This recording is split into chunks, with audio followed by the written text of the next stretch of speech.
कहा जाता है कार्तिक मास की भोर में जब कोई व्यक्ति गंगा में स्नान करता है तो उसके जन्म जन्म के पाप धुल जाते हैं। लेकिन इस रहस्य को सबसे पहले जानने वाला कौन था? चलिए जानते हैं। बहुत समय पहले की बात है। वैकुंठ लोक में माँ गंगा भगवान विष्णु के चरणों से निकली थी। एक दिन उन्होंने पूछा, प्रभु, मैं तो आपके चरणों से निकली हूँ, फिर भी लोग मुझे पाप धोने वाली क्यों कहते हैं? क्या मैं सचमुच इतनी पवित्र हूँ? भगवान विष्णु मुस्कुराते हुए बोले, हे गंगे, तुम पवित्र इसलिए नहीं कि तुम जल हो, बल्कि तुम पवित्र इसलिए हो कि तुम करुणा हो। तुम उस भावना का रूप हो जो पापी को भी क्षमा कर देती है। कार्तिक मास वह समय है जब मैं स्वयं तुम्हारे जल में उतरता हूँ। मेरे भक्त जब इस मास में स्नान करते हैं तो वह केवल शरीर नहीं बल्कि आत्मा को भी निर्मल करते हैं। गंगा बोली, प्रभु, क्या हर कोई इस स्नान का फल पा सकता है? भगवान बोले, नहीं गंगे, केवल वही जो सच्चे हृदय से पश्चाताप करे, जो जल को केवल जल नहीं आस्था समझे।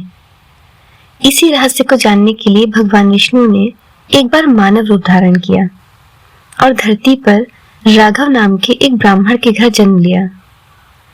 वह रोज भगवान का नाम लेता था, लेकिन उसके जीवन में बहुत दुख थे।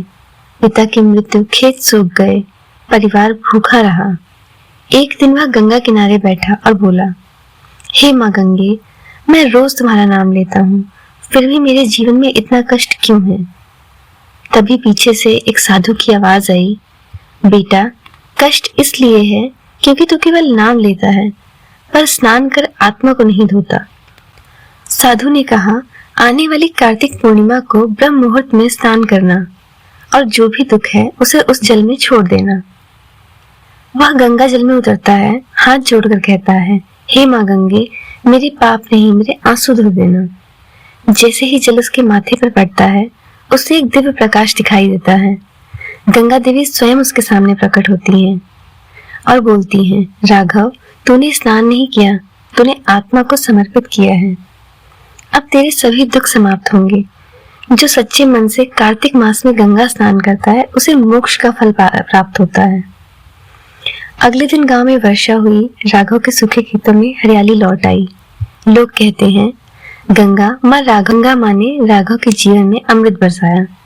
साधु बच्चों से बताते हैं, देखो बच्चों, गंगा स्नान केवल जल में डुबकी नहीं है, ये वे क्षण है जब इंसान अपने भीतर के अंधकार को धो देता है।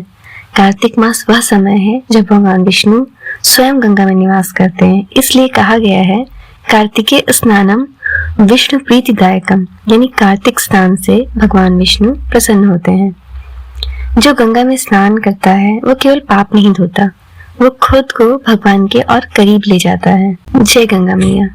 अगर आपको ये कथा पसंद आई हो तो चैनल को सब्सक्राइब करना ना भूलें और वीडियो को लाइक जरूर करें। धन्यवाद।